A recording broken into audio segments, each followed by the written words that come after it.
Hi, I'm Jennifer with the Kentucky Agriculture and Environment in the Classroom, and this is our Nutrition Sense Station, which is part of our STEM Adventure program.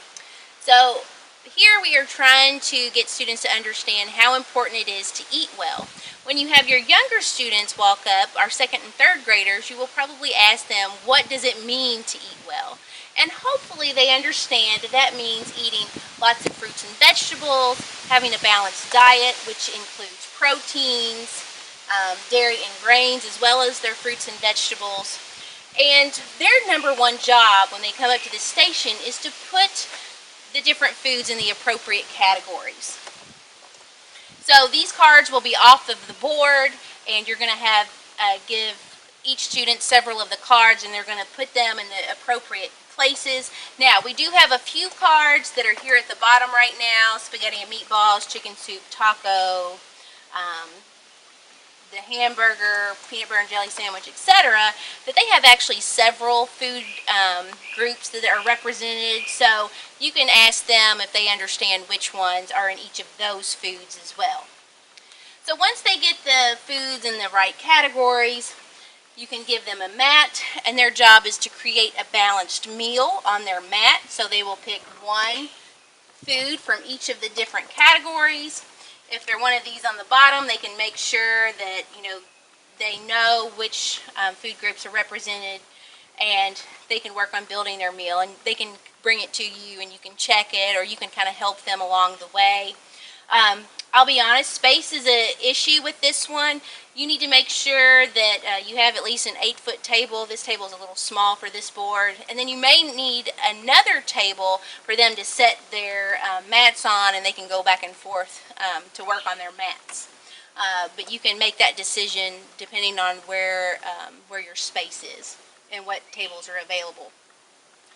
Also, the younger kids have some questions that they can ask and use their dry erase marker on: why is dairy good for you? What food groups provide most of our fiber for good digestion? Which foods provide more protein with fewer calories? And we provide the answers to those in your instruction guides. Now, for your older students, they have a different task. So surely that they know which foods go into each of the different categories, so you can leave those cards up for them. But you'll notice that each food has got a calorie amount and a serving size.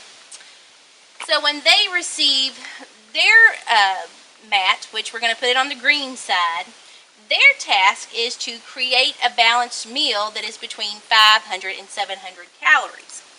And you can tell them that we've given them that limit based on a total calorie intake for a young person between the age of 8 and 12 is about 1,600 to 2,000 calories a day. So if you balance those calories out, one meal would be between 500 and 700 calories.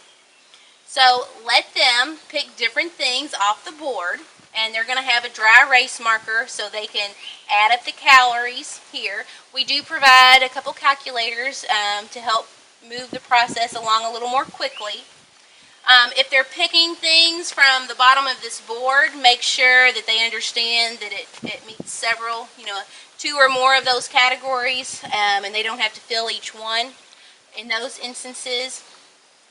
They also have the option to double some of the servings. Say if they typically eat 2 hot dogs in a meal, tell them it's okay to double those things up. They have to mark it in the calorie total, but they may find that they're exceeding the calories that we have allotted for them. So then you can have a conversation with them.